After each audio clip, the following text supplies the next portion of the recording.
Hello साथियों, मैं सुरेंद्र कुमार सुमन अपना यूट्यूब चैनल सुरेंद्र सुमन बीएनपी पर बहुत बहुत स्वागत करता हूं। साथियों, आज मैं भारतीय अर्थव्यवस्था से संबंधित पंचवर्षीय योजना पर क्वेश्चन लेकर आया हूं। साथियों, आप जानते होंगे कि भारत की राष्ट्रीय आय और प्रति व्यक्ति आय की गणना का प्रथम प्रयास जो किया गया था वह दादा भाई नौरोजी 1867 ईस्वी में उन्होंने किया था।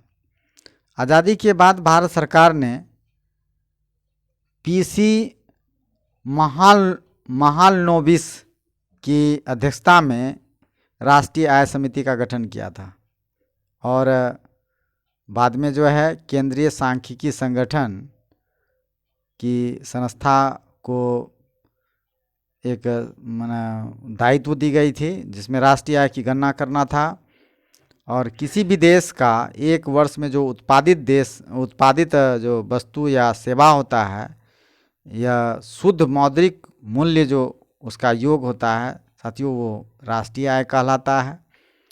भारत में राष्ट्रीय आय की गणना जो है वो उत्पादन और आय के आधार पर की जाती है और किसी भी देश की आर्थिक विकास दर जो है वह सबसे पहले प्रति व्यक्ति आय पर निर्धारित होती है और राष्ट्रीय आय एक दिए हुए समय में किसी भी अर्थव्यवस्था को किसी भी व्यक्ति शक्ति यानी उत्पादन शक्ति को मापती है।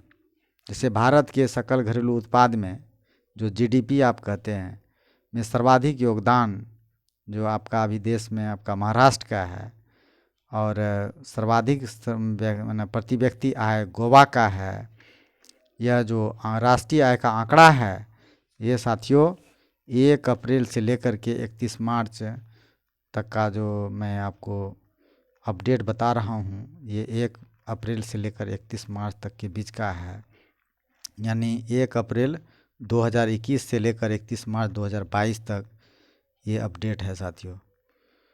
जहाँ तक की बात है कि जैसे आर्थिक नियोजन, तो आर्थिक नियोजन तो जानते ही होंगे, वो आर्थिक प्रक्रिया के अंतर्गत जो उद्देश्यों की पूर्ति होती है और वही जो प्राकृतिक संसाधनों का जो उपयोग किया जाता है वो आर्थिक नियोजन कहलाता है।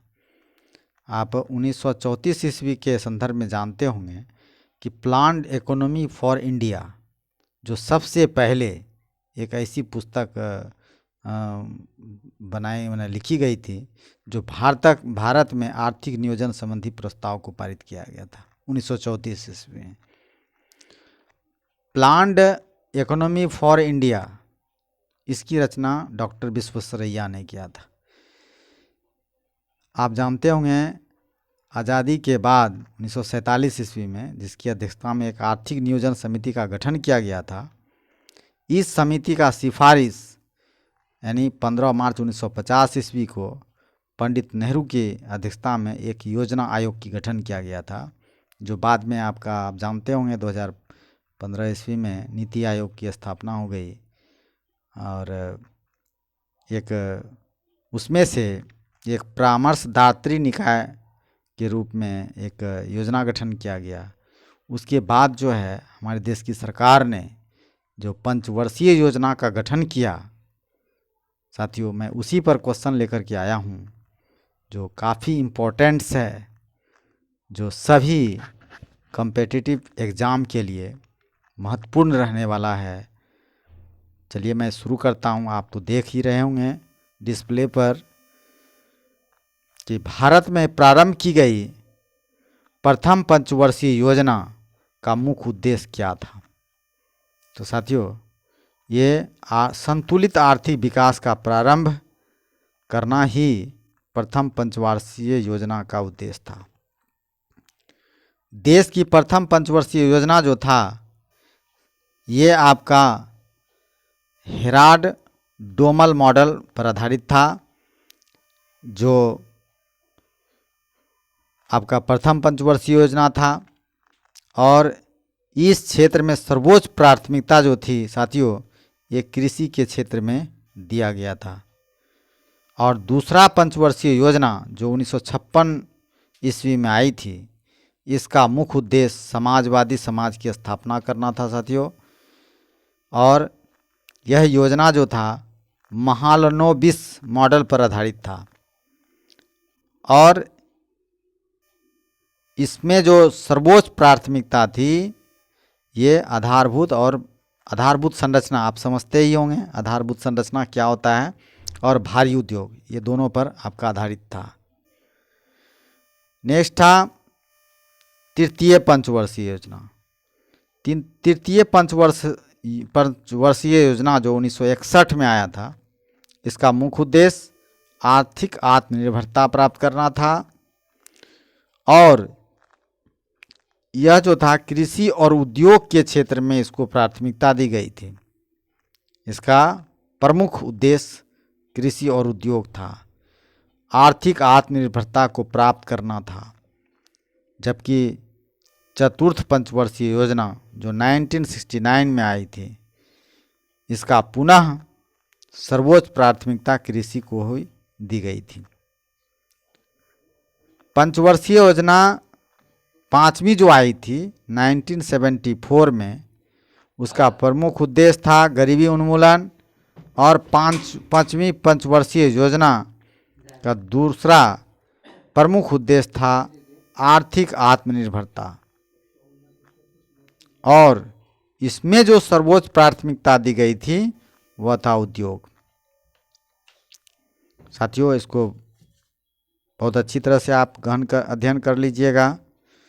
नेक्स्ट है छठी पंचवर्षीय योजना जो 1980 में आई थी। इसका मुख्य उद्देश्य था गरीबी उन्मूलन करना और ऊर्जा उत्पादन करना। याद रखना है, छठी पंचवर्षीय योजना का मुख्य उद्देश्य था गरीबी उन्मूलन करना और ऊर्जा का उत्पादन करना। जबकि सातवीं पंचवर्षीय योजना 1985 ईस्वी में आई थी। इसका भी उद्देश्य था गरीबी उन्मूलन और ऊर्जा उत्पादन। ये याद रखना है, छठी और सातवीं पंचवर्षीय योजना में बहुत ज़्यादा अंतर नहीं था। इस पर जो सरकार अपना उद्देश्य को जो लाई थी वह था गरीबी उन्मूलन और ऊर्जा उत्पादन। साथियों, आठवीं पंचवर्षीय योजना जो 1992 ईस्वी में आई थी, उसका मुख्य उद्देश्य था मानव संसाधन विकास करना। यानी ये शिक्षा के क्षेत्र में है साथियों, और ऊर्जा उत्पादन भी था। आपको अच्छा से याद रहेगा। आठवीं आप तो उधर जान गए, छठी और सातवीं पंचवर्षीय योजना में गरीबी उन्मूलन प्लस ऊर्जा उत्पादन था। आठवीं पंचवर्षीय योजना मानव संसाधन का विकास था और ऊर्जा उत्पादन। ये बहुत अच्छी तरह से आपको याद होगा। नेक्स्ट है नौवीं पंचवर्षीय योजना जो 1997 में आई थी। इसका मुख्य उद्देश्य था सामाजिक न्याय और समानता के साथ आर्थिक विकास। ये समझ रहे होंगे आप। और नौवीं पंचवर्षीय योजना की जो प्राथमिकता दी गई थी, यह सर्वोच्च प्राथमिकता सौर ऊर्जा उत्पादन था। अब लगातार देख रहे हैं 3 पंचवर्षीय योजना में ऊर्जा उत्पादन को महत्व दिया गया। और कोई भी देश के लिए ऊर्जा उत्पादन का महत्व क्या होता है साथियों, आप समझ रहे होंगे। नेक्स्ट है 10वीं पंचवर्षीय योजना जो 2002 में आई थी। इसका मुख्य उद्देश्य था प्रति व्यक्ति आय को दोगुना करना, प्रति व्यक्ति आय को दोगुना कर देना। ये 10वीं पंचवर्षीय योजना का मुख्य उद्देश्य था। और दूसरा सर्वोच्च प्राथमिकता जो था वो ऊर्जा उत्पादन करना था। ये भी याद रखना है आपको। नेक्स्ट है 11वीं पंचवर्षीय योजना जो 2007 में आई थी। वह था कृषि और रोजगार, ये दोनों के क्षेत्र में प्राथमिकता सरकार के द्वारा दी गई थी, जिसमें कि उसको बढ़ावा देने का भरपूर प्रयास किया गया। और अंततः 12वीं पंचवर्षीय योजना, जिसके अंतर्गत अभी हम लोग सरकार के द्वारा जो योजना काम कर रही है, वह 12वीं पंचवर्षीय योजना के अंतर्गत अभी तक काम कर रही है। वह 2012 में आई थी और इसका प्रमुख उद्देश्य जो है शिक्षा एवं स्वास्थ्य था। साथियों, आप इस टॉपिक को बहुत अच्छी तरह से तैयार कर लीजिएगा साथियों। बहुत इम्पोर्टेंट्स चैप्टर रहा है मेरा। भारतीय अर्थव्यवस्था में यह सबसे ज़्यादा इम्पोर्टेंट्स रहा है उसके बाद जो है मैं अगला वीडियो लेकर के आऊँगा, आप इंतज़ार कीजिएगा। मैं बहुत इस बीपीएससी प्लस और सब बिहार के एग्ज़ाम के लिए या भारत के जो कई प्रकार के एग्जामिनेशन के लिए जो कम्पिटिटिव क्वेश्चन होता है, जो मोस्ट इम्पोर्टेंट होता है, मैं उसको लेकर के आता हूँ साथियों। इस तरह से मेरा अभी का वीडियो समाप्त होता है। नमस्कार, धन्यवाद।